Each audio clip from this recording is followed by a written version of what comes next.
Hi, this video is the second of two videos. If you want to see the first, you can click this button or the first link in the description to go to it. But to summarize, I show the pattern between companies that everyone hates and intellectual property. Also, I explain why intellectual property fundamentally creates the potential for that consumer abuse. If you already think intellectual property is a necessary evil, you can skip the first one, but otherwise it's probably a smart idea to go back.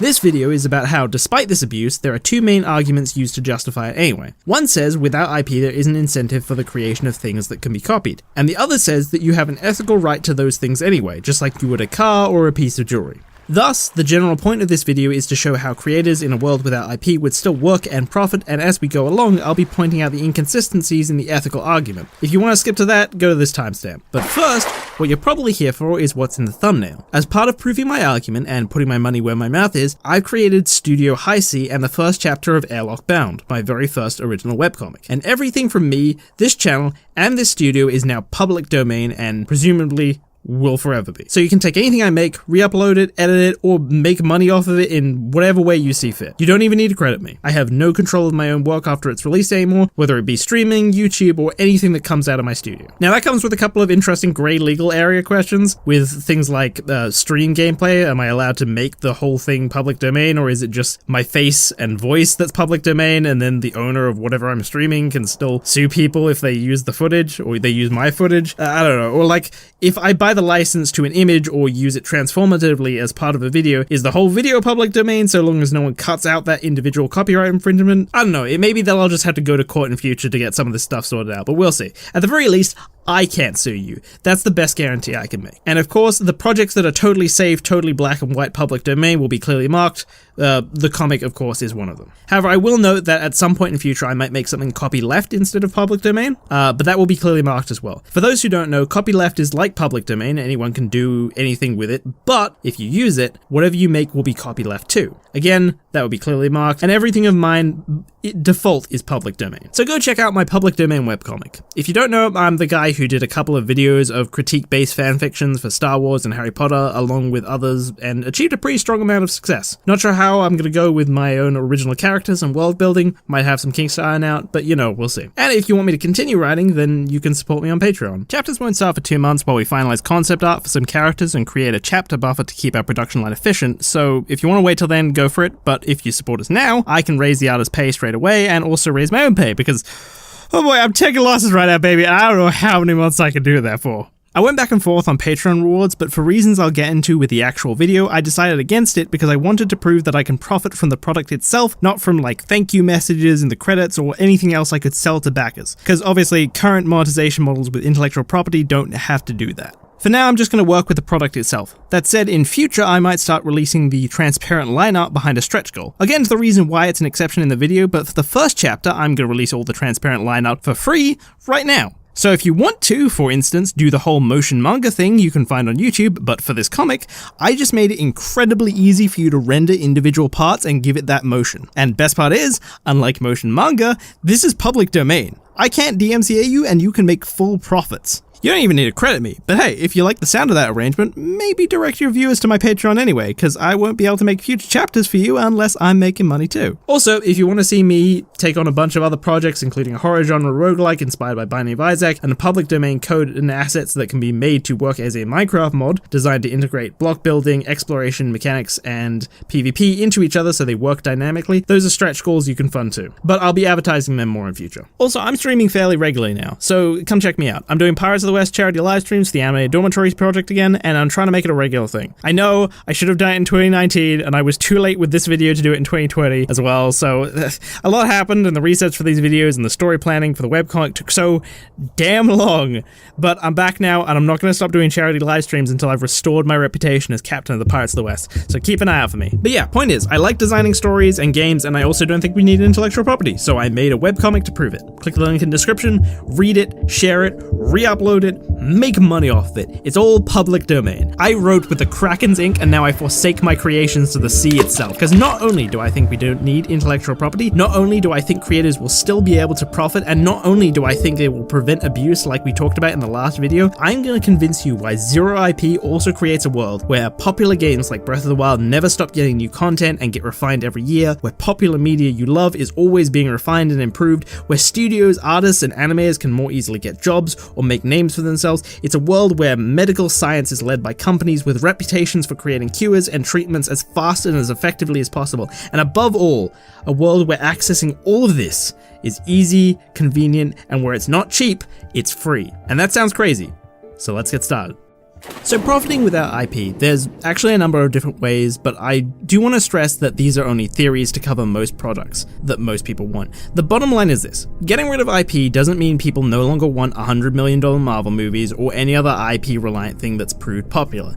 This means there's still money to be made, and it's just a question of how to monetize it. This is the same for basically any question you can ask about zero IP, and I really only think it's a matter of time for any edge case. Half the goal of this video is to show you how flexible this is. If people want it, people who want money are going to keep looking for ways to provide it. I mean, we worked out how to monetize court proceedings, and when we started running out of oil we could pump up and the price went up, we started getting out of sand? Say what you want about people who want money, but they are relentless. That said, I think the monetization method for what IP protects that makes the most sense is actually the simplest. As a creator, your profits will come from production rather than distribution, which isn't special or complicated. All we're doing is changing the point of purchase from before seeing to before release. In fact, we already do this. For example, this already happens on a small scale with art commissions. If I pay an artist for work, they set the price at a point above where it's worth their time for the price, but below the point I choose another artist. And while art is copyrighted, this monetization method is totally irrelevant to copyright. The copyright doesn't belong to the artist, it belongs to the one who paid to produce it, but the artist still profited anyway.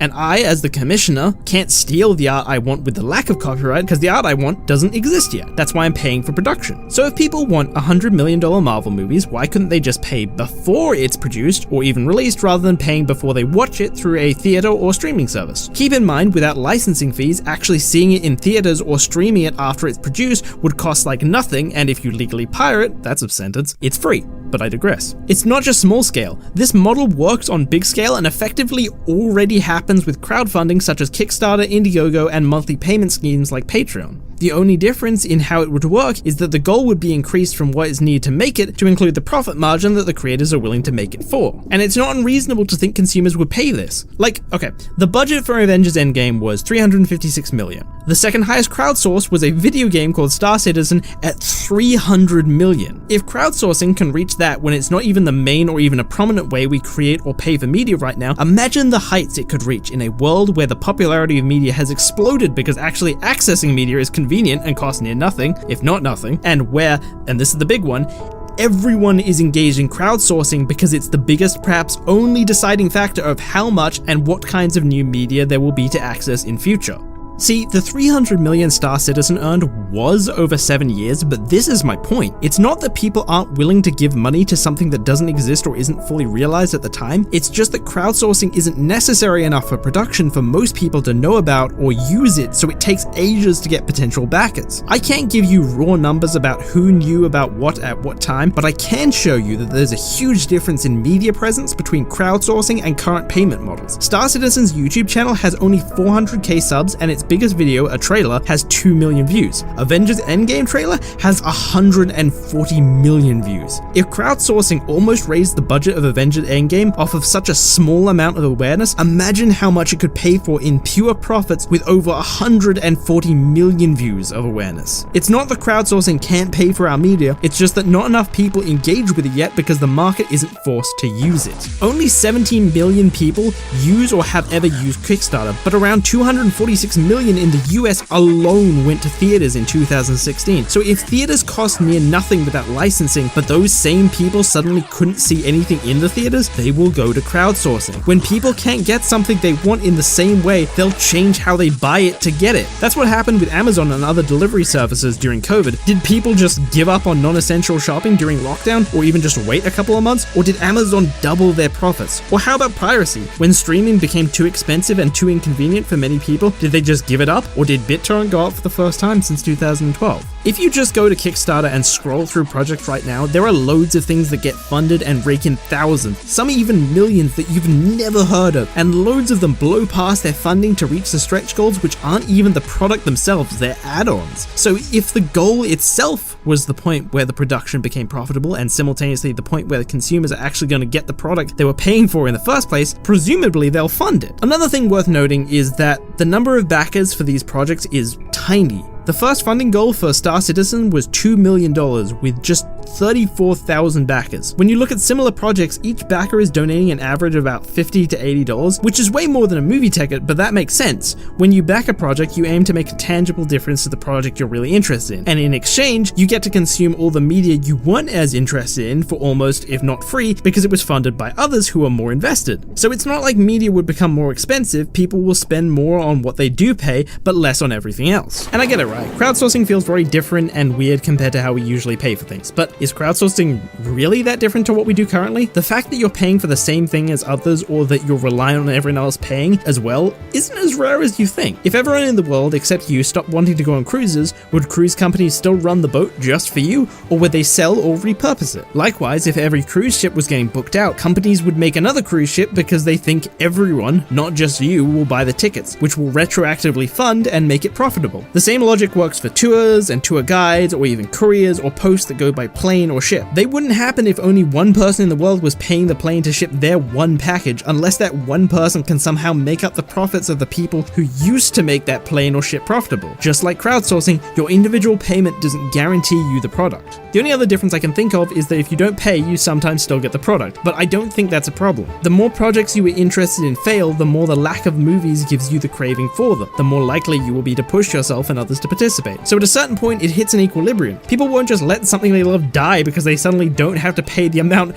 that they were already willing to pay to watch that type of media. If a project isn't going to get funded without you, you kind of do have to pay to watch it, just like before. And the closer that countdown gets to zero without being funded, the more likely you are to pay. And because profits are encapsulated within the funding goal, there's not a problem if consumers get lazy with funding after the goal is reached. This isn't a charity. The goal is your profits. If you hit the goal, you already achieved your desired profits for your time to be worthwhile. Now, am I saying you'd see $2 billion crowdsourcing goals for the release of the latest Marvel movie to hit the same profit margins? Honestly, I'd say it'd be less, because with IP, as we've covered, you can massively overinflate your prices, but the maths does check out. Crowdsourcing has shown it's possible to raise about 1/7 of that with only a fraction of the media presence. It's definitely possible we'd not only see $2 billion crowdsourcing goals, but they'd be achieved as well. Again, all we're doing is moving the point of purchase from before watching to before release. The only difference I can think of is the time between paying and accessing it, which we know isn't a problem for consumers because of that Amazon example, as shipping takes longer than buying directly. And also, weddings, tickets to games, and concerts, etc. are all paid for up to years in advance despite being so common. But even then, for big companies, it may be a reliable strategy to produce most, if not all of the media first, and then have a pure profit goal for its release, because people may pay more if it's coming out as soon as the goal is reached. Companies would wager with their consumers how much they're willing to pay to get as soon as possible. If it fails to reach the goal, they'll have to repeatedly drop their price until it succeeds, or hope it reaches funding over a longer period, knowing that if the hype drops too far, or if it takes so long to release that consumers get frustrated with the price and it breeds competitors, they won't be able to get their money. This also helps to avoid new creators underselling their media. I think the industry standard would be to set your goal very high and base your release point, or whether or not you produce it at all, based on what you get. If it's worth it, you can tap out early. And of course, all of this applies to patents, applications, technology, and medical science as well. If the ALS Ice Bucket Challenge can raise $150 million when it was just a charity with a marketing gimmick, I think you'd see companies investing a decent chunk into advertising to bring people into objective-based funding, like find a new method for this, or create a cheaper this, and assemble crack teams of scientists and engineers in an attempt to build reputation to better advertise and fund bigger, more marketable projects like find a cure for this. Applications like video editors would advertise features they could release or develop, and we might even just see monthly payment models to pay research teams. You can't tell me people with diabetes wouldn't take the money saved from non-price gouged insulin and push it into a research team that can sell itself to them as the most likely to find a cure, which I think is particularly great because those teams then now have a monetary incentive to keep them updated on their progress and how they're spending their time and money. There's a level of peace of mind you don't get from drug companies like Atlantis, who might put more effort into making changes than patenting whatever bullshit that might be useful in future rather than actually improving the product. And this isn't even the only way drug companies in particular could profit, but I'm getting ahead of myself. Let's get back to media. What's great about this model, unlike IP, is that production companies are policed by what another can do better. You can't overcharge your profits because it increases the chances of another offering the same project for less, but you have the power to increase your profit margins based on how much people want to see you create it. So if your production group invested a little to put out a good teaser to show off what you can do, or maybe it has a good reputation for being fast and high quality, then it can set a higher goal. And that's especially important when it comes to continuation and innovation. When you're being paid for production, you've not only already been paid for what's now copyable, but customers will pay the original creator for future projects because the original creator is most likely going to give them what they want. So if you've created something people love, whether it be cool world building or good writing or deep characters or good mechanics, and people paid for its production in the past, it's not typically viable for another company to take that to start a new project based on it, because there's nothing to say that the person who didn't create it will do as well as the original. It's 1977, it's a zero IP world, Star Wars has just been released, it's a big hit, and a bunch of other competitors are asking for money to create a sequel. But then George comes along after getting a feel for the success and sets an appropriate goal for a sequel. Who are consumers paying? Of course, they're paying George. And they wouldn't just be paying him because they want to support the original creator. They'd be paying him because he's most likely to produce a sequel just like the movie he just made. Arguably, you wouldn't even get competitors this early because of that. The only instance where you could make money piggybacking off someone else like this is if you produce something that sold the merits of your production team and what they create rather than the original creator. That, or the creator started to fail at producing what customers wanted or massively overcharged. I mean, without IP, do you really think people would be like, oh, George R.R. Martin set up the goal to release his final book after 10 years, but nah, I don't care, all the imitations have satisfied me. Of course not. That's why black market fanfiction of planned sequels are hard to find, even though writing costs nothing to make, and you can actually make profits off of fanfiction if you're below the radar. I'm really sorry to the people I had to show on screen to make that point. You may now be on the radar. What I'm saying is that there's no demand. The Google search terms for sequels to Song of Ice and Fire books are non-existent, although there are one or two with a small amount of views, but it's tiny compared to when people actually search for fanfiction, because they are searching for something the author won't do, not what they plan to. This is why I think even if you screwed up your marketing or you have something that's popularity could only be realized after it's released, it's not a big deal. Most projects can to some extent be continued to be developed by the original creator, whether it be sequels for movies or books or patches for games to add new content or improve designs. Hell, you could even improve a book or movie after its release, but we'll talk about that in a second, and why zero IP is so good for that. Even beyond that, there's a demand to see what a successful creator does next, even if it's not based off a previous production. Just look at the hype around Kojima, even when he's not making Metal Gear. I mean, his name and others are frequently used in marketing for a reason. And even then, this is all hardly a negative to begin with. It's more like an incomparable. Because when you're paid by production rather than distribution, you get paid up front, which isn't just a bonus in itself, it also means you get paid for the next project up front too. So if your first project blows past expectations, you get paid based on that immediately from the second project. And keep in mind, you're paid based on the value of the first project even if the second project isn't as good.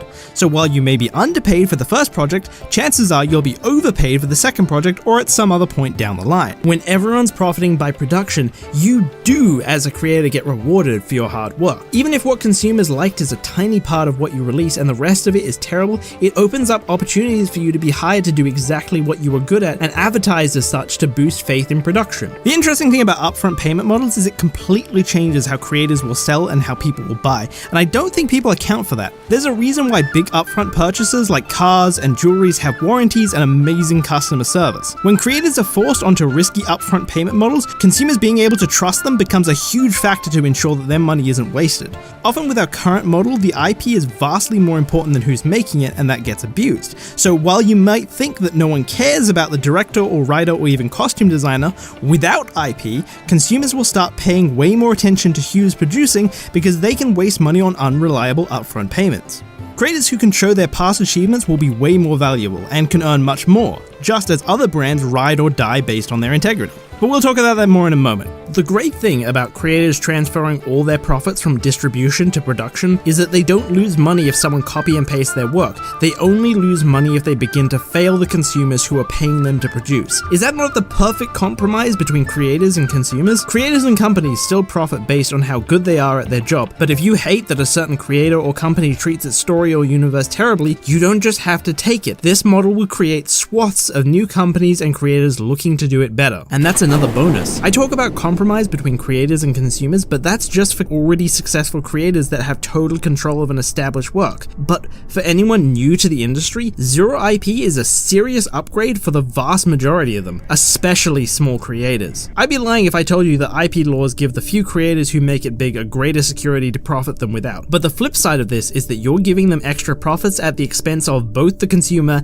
and all the creators who haven't made it big yet. Much like how YouTubers make names for themselves by piggybacking on other content to build their audience with fair use content, think about the opportunities Zero IP would create for artists, filmmakers, and programmers to make money and build a following. Fans of works who know the community well could ask for profits for small jobs to improve bigger existing works. Fans don't like the Colossal Titan being CGI in Attack on Titan? Oh, pay me, I'll replace it frame by frame. My favorite adaptation had a fight scene I was looking forward to, terribly animated. A smaller team or even just an individual would show a sample of what it would look like and replace it for a profit goal. Games like Breath of the Wild would have new content every year based on what creators could sell you on, and if there's still demand for the convenience of a console, Nintendo can still make profits by making a sequel and incorporate all of the new content themselves. Since those small creators have already profited on production, they haven't lost anything, and a sequel will just drive more people to funding their future projects. Imagine a world where animators, artists, audio engineers, songwriters, and programmers could make bank redoing small parts of existing works. Better animation, better fight scenes, better backgrounds, better audio, better soundtracks. You could even rehire certain actors to do certain scenes, and successful improvements just become part of the most popular version of the work that gets shared. And because of that, when you prove yourself on a small scale, you're way more likely to be picked up by a big production team for more money because they can advertise you and your work for greater profits. After all, many backers have probably seen your work before, even if you're small. Like,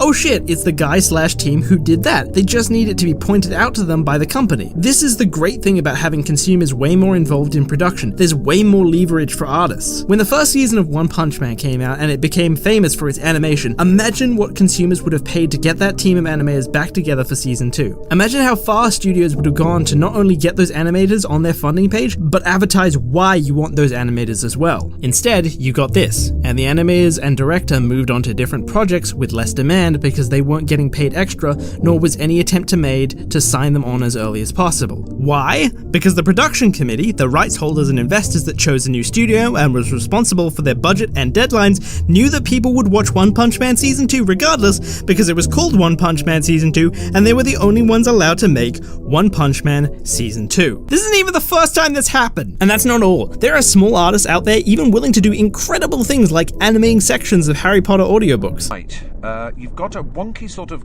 cross, he said, consulting, unfogging the future. That means you're going to have trials and suffering. Sorry about that. But there's a thing that could be the sun. Hang on, that means great happiness. So you're going to suffer, but be very happy. You need your inner eye testing if you ask me, said Ron. Now imagine if they were allowed to get paid for it. Do you want an animated Harry Potter adaptation? Hell, do you want multiple? Do you have a favorite franchise that just stopped getting produced or never reached its full potential? Abolishing intellectual property is the most efficient and reliable way to get it, and it gives tons of small creators and teams a chance to profit and grow that they did not have before. A lot of people talk about small creators not being able to make money without IP, but fail to take into account that not only would they still profit, not only would the lack of IP overall create a huge amount of new jobs and opportunities for more artists that didn't have before, and arguably raise the potential amount paid to them, but also, with only one notable exception, IP is useless to small creators anyway. One of the greatest flaws of the ethical argument for IP is that it doesn't apply equally. I mean, even just for what it's currently designed to protect, IP doesn't apply equally. As a small creator, if someone uses your copyright, the law doesn't magically evaporate them. You can't call the police on them. You have to sue them. And you can't sue someone as a small artist. That requires money. Potentially more money than the lawsuit is even worth. The only time it works is when it prevents big companies doing big infringements on things like adaptations of small artist work, because then the payout is big enough and reliable enough for lawyers to take on a percentage of the payout. But for smaller instances like t-shirt printing businesses or even just art re-uploading on the internet, copyright doesn't do shit. Even if a company caves under media pressure, you don't get any money back from their profits and the site just goes back up later anyway. Meanwhile, big companies like Disney are constantly suing merchandise companies and has the weight to pressure social media and platforms like YouTube to do something or get money from copyright infringers, even when it's fair use. In the past, I have had big videos like Wipe It Like It's Hot, where I go into the fucking bathroom and play... Look, I'm playing Drop It Like It's Hot on a paper towel dispenser. Guess who fucking claimed that? Music industries, motherfucker. This is why artists still use watermarks. That's why they get money up front on commissions or send you low-res versions before finalizing payment. Because if you steal their art, they can't do anything. Copyright be damned. I mean, I've talked to some of these artists for videos about times the stuff got stolen for t-shirt stores that try to like sponsor me and stuff. Only one even did DMCA claims, and that was because she ran a business. Because it's not only a full-time job in itself to do DMCA claims, it doesn't even work half the time, because the DMCAs target the web host rather than the website, so it only works if the host is within a country that has DMCA laws. And there are specifically web host services that advertise themselves as being offshore and ignoring DMCAs, which you'll notice giant companies and only giant companies actually have the ability to pull down. Even on big, well-known sites like YouTube, there are too many DMCAs, so they have to create systems for users to handle it themselves, which if you keep going back and forth, still end up in the threat of a court battle, which only one of these two players can afford. The vast majority of small creators already function like they don't have IP, it's just that everyone else does, so they don't get any of the benefits I talked about, like being able to build off of the works of big companies. I mean,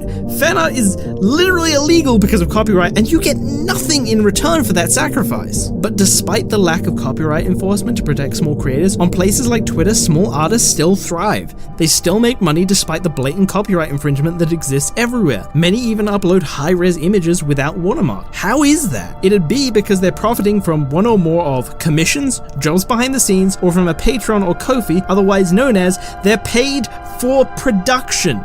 Exactly how I've been saying all creators should be earning. But this isn't the only way IP doesn't apply equally. Oh no, the biggest ethical problem with IP is its consistency. If you have an ethical innate right to an idea, then it should apply to every idea, not just a few. There is nothing in the ethical argument for IP that defines the difference between a piece of art or an invention and everything from food innovation to even knots, management workflow designs, and concepts for apps like ride sharing. People came up with these ideas with the labor of their mind just as any other. If you argue we have rights to the labors of our mind, then you also have to agree to expand intellectual property's reach. Now, if you want to live in a world where there's only one bubble tea store and one ride-sharing app and they both price gouge you, rarely innovate, and provide terrible service just because it's a right, be my guest. But I think a right is just a rule everyone in society agrees should apply to them equally if they want to continue living there happily. The real question we should be asking is how much power do we want to give companies at the expense of the consumer? Honestly, I think people who are okay with IP already kind of get that there's no clear-cut right, because IP and the way people interact with it already demonstrates that the potential abuse outweighs the moral desire for it to be a right. Most people will talk about IP like there's no ethical difference between copyright and property rights, but fail to take into account that property rights are forever. If you own a car or a house or even a mug, it's yours for life, and when you die, it's passed on to someone of your choosing. But you would seldom find someone who thinks Disney's extension of the time limit on copyright is okay, nor would you find someone who thinks insulin or any other life-saving drug should stay with one company for even 20 years as it is currently, let alone forever. People already believe that their desire to have rights over their own ideas can be outweighed by the abuse they would have to live under should everyone else have those same rights. Almost no one believes in an innate right to an idea, they just believe it's a necessary evil to have some power over an idea. So I don't know, I think a right isn't as much an innate or God-given, it's a social contract. It's what we can agree to guarantee to each other. So whether or not IP is a right is more about if we can get people to agree to give it up for what they were getting out of that in return, rather than something untouchable or unmalleable. Anyway, we're getting philosophical now, let's get back to practical. Back to the small artists who don't really use copyright. There are two good questions. One, even if small artists are only protected from big companies with big infringement cases, isn't that enough justification for its existence? And two, how are small artists still able to make a name for themselves when their work can just be re-uploaded? And this plays into another fallacy about IP. The lack of IP doesn't mean the loss of ethics. Take for instance the Sony PS4 winter lineup music video. Sony puts out a trailer to advertise their game. This video has segments of original animation, except it's not original. All of the movements was plagiarized from everything from small independent animators to big companies. Copying animation to this level isn't protected by copyright, which you can tell because no one ever got sued for it despite copying from even big companies. But Sony took down the video and the guy lost his job. What I mean by bringing this up is just because it's legal to steal media doesn't mean that people are suddenly okay with stealing media. In fact, while I don't have numbers for these specific artists, there are loads of examples of Twitter exposing art thieves that get tons of retweets and give the original creators a boost. There's even a rare couple of YouTube examples with some victims having way more subs now than they did back then. Anyway, the point of the animation tracing example was that even when copyright isn't a factor, consumers still care about copying and plagiarism. And that's great because it means there's demand for ethics in media. And that effect is amplified by the total removal of copyright. Here's why. The great thing about not having IP, if someone copies something and consumers deem it to be an unethical copy, there's no reason to support them. Whereas before, with IP, consumers had to choose between their morals and getting to watch their favorite property. Without IP, a company with better ethics can replicate the same product to fulfill the demand. So if a company or creator is known for plagiarism or has a project they're currently trying to get funding for that blatantly plagiarizes, another company can offer the exact same same project, but promise to pay a percentage to the victim of plagiarism. Assuming the new company was good enough to replicate the same product, they would still be making money they wouldn't be otherwise, so why wouldn't they so long as there's demand? I bet it would become an industry standard for adaptions to advertise how much is going back to the original creator in order to compete with other adaptions. And this extends to other ways creators can still profit, which we'll talk about now. So although profits at production is the main way and most guaranteed way to earn without IP, there are others. Firstly, you can still make money at distribution. After media is produced, you still need to watch it or play it. So movie theaters and online services still exist to compile, stream, project, and run the service to hold all the media. They'll all compete with each other and get paid through advertisements or small monthly fees. It's just like streaming now, except they have free access to the same stuff and carry high demand, if not all the stuff, and they have to compete on literally anything else. Firstly, it's quite possible big media companies like Disney have the money for their own services. Their content is still going to get uploaded to every other service, but if they can match them on distribution, they can still make profits. But could small creators profit from these giant distribution companies? Sure. Again, the lack of IP doesn't mean the loss of ethics. Do companies care about ethics? No. But many consumers do, and so that is a demand for companies to fulfill for profit. Just like how you see some big art sharing accounts always credit, you'd absolutely see some distribution companies popping up with higher monthly fees for the same content so that they can work with creators to get some of the profits to them depending on the views they bring in. I was going to use businesses donating to charity as an example of this, but I'm pretty sure they do that because it's a tax exemption. The better example is probably with animals. They're a living being, but they don't have the same rights to what they create, unlike people with IP. So like, chicken farmers don't have to pay back to the chickens. And yet, you can still get free-range eggs that take up a large portion of shelves. Although part of that is apparently the taste, but there's also things like no animal testing labels with cosmetics. It's a relatively small amount, but you'll notice that there's unquestionably a demand, with Google Trends showing there's a constant flow of people checking certain brands. There's also stuff with workers, like brand milk versus home brand and tipping on rideshare apps. The app doesn't have to give you that option, but they go out of their way to offer it, not because they're nice, but because there's a demand for that option in an app, and another will add it if they don't. I can't say this would necessarily amount to a lot. Again, production is the most reliable way, but I think creators could potentially get a decent amount from distribution services. Also, worth noting, it doesn't cost anything to have a simple comment section that will naturally inform anyone who sees a plagiarized video. But not just that. Distribution platforms naturally lean towards benefiting creators anyway. Why? Because the creator has the first move advantage. This is the third way of profiting. It means that because they have the media before it's released, they decide where it goes first, and that can be capitalized on for extra profits. This is the reason I'm not worried about other teams jumping in to take small creators' crowdsourcing projects before they finish getting funded. If, say, you have the idea to fix the CGI Titans in Attack on Titan, you don't disclose that immediately. First, you create examples and assets to prove what you can do, and then you release. Even if you're a big company, to compete with that Kickstarter, you have to both discover the project before it gains too much and then create those same assets to compete. Not particularly viable, especially as a big company. Working overtime to get those assets out isn't efficient just to take a small team's profits.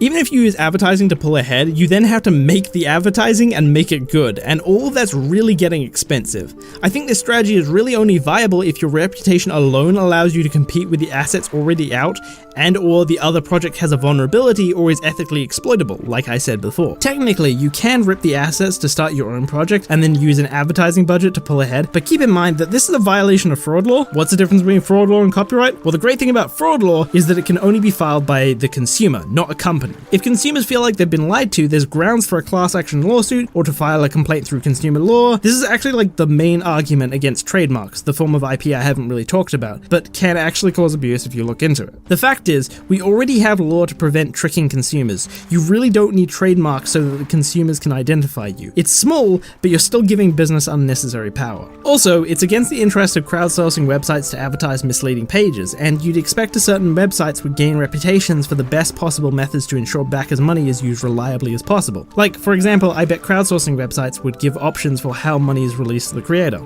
If you're a creator and you're working against other creators who can replicate you, it'd be more trustworthy to set your money to a slow release so backers can get a chance to see your progress and retract their money if you're not what you cut yourself out. Something I didn't mention about the whole Star Citizen thing is that it and a lot of other Kickstarters often waste, pocket, or otherwise misuse funds, and sometimes production takes forever. But I think this is actually a result of intellectual property. After all, this doesn't happen with small artists with commissions, despite getting paid up front. nor does it happen in other industries where it's a standard. Their integrity is more valuable to them than what they get from abusing a customer who's already paid, and I think that's because, as I've covered, they don't use copyright. I think crowdsourcers would be nowhere near as likely to do this if another can replicate the entire project, and when you take into account slow release payment models, they might result in a creator having the rest of their funds taken back, and it might be best as creator to cut your losses and set a new goal, but for the release of all your code and assets to speed up production for the new team. Anyway, I digress. First move advantages. They're pretty normal with non-IP like food and manufacturing. When you're the first to create something, you have a short window of time to provide the cheapest, fastest method of making the product and mass producing it, so as soon as it releases, you keep up with the demand and there's zero weakness for competitors to exploit. You take all the brand recognition for yourself, become synonymous with the product, and as long as you stay ahead in price, quality, and supply, you fulfill the demand so much that competition doesn't have an opening. A great example is Coke. A lot of people think it's due to their secret recipe, but the low price, this is through inflation, insane quality insurance, CO2 will appear down here. Two of the tests are for CO2 levels and sweetness, which is measured in a unit called bricks. The finished Coca-Cola beverage is about 10% sweetener. This batch passes the test. and the fact that the formula has been used and seemingly unchanged for over 100 years and hasn't been replicated indicates that no one reverse engineers it simply because it's not worth it to compete. When I was talking about the other way for medical science and technology teams to profit, this was what I was talking about. I think you'd find the best manufacturing companies teaming up with production teams to corner the market. You combine that with an investor to fund research, and it's quite reasonable to profit from medical innovation without crowdsourcing. Again, there is demand. Even if whether your investment is worth it is a gamble, that's what business does. It takes risks for more money. It's not even just Coke or manufacturers. We can actually see the effect of the first move advantage in some games where the main cause of the game's popularity isn't IP reliant. I don't think anyone would dispute that Minecraft's success came from its mechanics rather than its visuals, but those mechanics aren't copyrightable, which you can tell because Hytale exists, which if you don't know is effectively being hyped up by the fans as Minecraft 2. But Hytale took like 8 years to be announced and probably only happened as a result of a number of mistakes made by Microsoft after they bought Minecraft out. Before this, there were a ton of games that tried to jump on the Minecraft hype train and borrowed a lot of mechanics with their own unique twists, but no one tried to flat out make a competitor to Minecraft, or at least if they did, they tried and they failed, which is my point. And they couldn't do it despite the fact that Minecraft had a tiny team and became popular in its alpha phase. There was absolutely an opportunity for a big company to beat them on their own product, but no one had their brand recognition or a way to exploit their ethics. So whether it's a crowdsourcing page or something in its early development and releasing bit at a time, you're not vulnerable unless you actually fail your consumers. Because in contrast, there's examples I can point to like Yandere Simulator, which can and were replicated within 2 weeks, but it took years of failed development and ethical controversy before it even got to that point. Even the few examples of Game of Thrones sequel fanfiction is probably only a result of the actual book taking 9 years to come out, and those examples were near non-existent anyway. By the way, can I mention this because it tripped me up too? Coke formula is technically a form of IP, however a trade secret only protects something like the Coke formula from anyone who can be proven to have received the secret recipe from the company or an employee breaking contract. It doesn't prevent reverse engineering, so while it's IP, it's really not the ban on replication that I said creates the abuse in the previous video, which you can tell because trade secrets are allowed to exist for like literally forever. Anyway, back to creators making money on distribution platforms via first move advantage. Think about how on YouTube, generally speaking, someone who re-uploads your video does not get anywhere near the number of views unless they change the thumbnail and title to something more clickable or otherwise change the marketing, as is the case with all 3 examples of successful plagiarism on YouTube you can really find. Not that successful, they all caved and deleted anyway because of the whole ethics thing from before, but still. There's more examples if you change the language of the video, but I'm not going to count those because it's like a completely separate audience. When you plagiarize to the same audience with the same marketing, there's no good examples. I've actually seen a couple of attempts myself because of the YouTube Studio, but you never encounter them without. See, there's so few successful plagiarism on YouTube because when the first video is uploaded, more people are guaranteed to have clicked on and watched that video than when the second video is uploaded. Therefore, those same people won't click on it again or watch it for as long. So according to the algorithm, the second similar video is a bad video and doesn't get promoted. If you assume that most video services will lean towards user-uploaded content to keep up with the sheer amount of content that's now copyright-free and use a monetary incentive to upload like YouTube, creators will be rewarded anyway, just like YouTubers. I mean, all my videos are now public domain, but just you watch, I will always have the most views. Or if you assume specific niche video services want to be the first place people can go to see content from that specific niche, then distributors have a direct incentive to interact with and reward the original creative to get that first move advantage. Also, if a project is an adaptation of something plagiarized and is already out and earning money through distribution, nothing stops the victim of plagiarism also uploading the same thing and being like, watch their project through me to support the original creator, and hopefully using that ethical boost to compete in the algorithm by using external clicks on social media. So that's a pretty hilarious idea. Even for things incredibly easy to rip, like videos and live streams, getting creators on your side just to tell their audience where exactly their product is coming out first is very enticing in an advertising sense. It's not going to be much money as compared to exclusive, but it's something, and as I say, most of your profits come from production anyway. That said, for things like movies that come out in theaters and video games, they're a lot harder to simply copy and re-upload on your own distribution platform, so it might be possible that you're waiting a couple of months for it to properly come out elsewhere, and What's the matter, Unique? Tell them they won't get exclusive licenses if you polish IP. Go on, tell them! Okay, so yes, it's possible movies will do exclusive deals with single theaters, and games will be loaded with code to prevent copying and do exclusive deals with single game stores to try and control their media for as long as possible. But okay, one, if you're getting paid purely through distribution, you're taking an insane risk with copyright gone. If you get leaked or hacked or anything before release, you can't DMCA anymore, and your released work can go through any legal channel of distribution without threat of infringement. You have no control over what gets leaked, and you could lose all your potential profits from years of work. This isn't a risk with production model because you get paid up front, and just like with small artists, you don't betray your customers paying up front because you want to secure the highest funds possible for the upfront payment on the next project, which is highly dependent on your integrity because it is an upfront payment. Even if you're producing most or all of a product and then doing a crowdfund for its release, it's still nowhere near as risky as having to send out a file for a movie to thousands of your theaters globally and hoping not a single one of them breaks ranks for multiple weeks and months. And the same to video games where each customer is a potential cracker. And you don't want white people playing your games. I'm sorry. I was trying to avoid jokes like that to expand this video's reach, but I had to. It's fine. This video is public domain, just cut that part out and re-upload it to wherever you want. If you're crowdfunding for a release point, you can wait till the money has been locked in before you finish or record the last small but crucial scenes, or you can store parts of the project in different places with different people so that you have contingencies if something is leaked and you don't lose all your leverage in one go.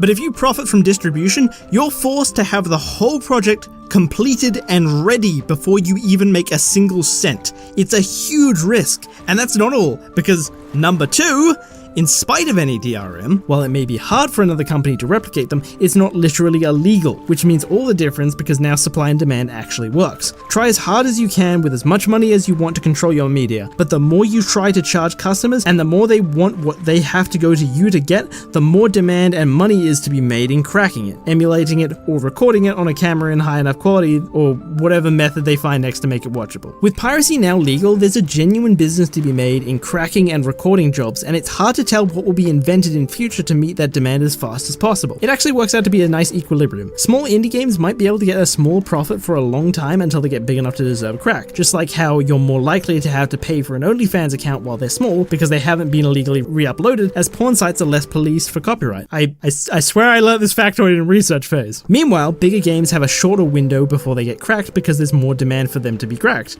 but they have a much larger concentration of people willing to buy it day one. This is what I meant by indefinite abuse in the previous video. Without IP, there's a pretty definite period before something is replicated that limits the amount of abuse. The less you charge, the longer you'll be able to profit from it because there's less demand for people to crack it. But the more you charge, the more demand there is for a crack, and it'll attract more and higher profile crackers using the same production-based profit method. It's also worth knowing this strategy is a risk if you're making money from production model as well. If you don't promise to release your game or movie without exclusivity, you're at the whim of a company that will make the same movie or game as you, but with that promise included. We might only rarely see this strategy just because of that. I could see some games or movies promised to release without exclusivity as a profit stretch goal. At a certain point, they're not going to have control of their product anyway. You might as well sell their option while you can guarantee profit for it, rather than risking how quickly it could get cracked, leaked, or cam recorded. Hell, I mean, like, what if games promise to go open source as a stretch goal? What if production companies just released all of their assets clean as a stretch goal? They make money and it would do wonders for what happens with the product in future, and it adds to a huge number of resources new creators could use to make production cheaper and faster. And I think that's about all I got. So to sum up, creators can profit through production and distribution with ethics or first move advantage. Consumers can get better products, better companies, more convenience, and cheap if not free access to everything, and creators get way more opportunity to make money and better leverage for positions. And none of this or the previous video even address or make a big point of people's usual and more well-known concerns with intellectual property, like Disney expanding the copyright limit every time the mouse is near public domain, or refusing to allow Spider-Man to be placed on a child's grave, or how about the right to repair movement, where companies like Apple force you to get your phone or computers repaired in their official stores because they police the copyright on their blueprint and make and patent special screws and parts just to prevent third-party manufacturers making them and third-party repair stores getting a hold of them. What about the content claim abuse on YouTube? All of these problems would of course simply just disappear without intellectual property. To tell the truth though, I don't even think I need to make a big deal of these. My job here was to give you the framework to understand the problem, and then the solution. Do you know what is meant when people say high seas? It means international waters, the area outside of any country's law.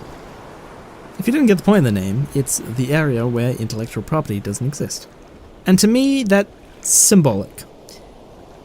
See, even if I didn't convince you here, I firmly believe these videos will stick in your mind.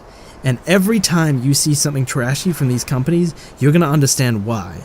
And step by step, you're going to be drawn to me. First a toe, then a foot, and one by one you'll get your feet wet until you're knee-deep into the shallows and the sirens begin to call you back to the rock you called safety. But it won't work. Welcome to the high sea.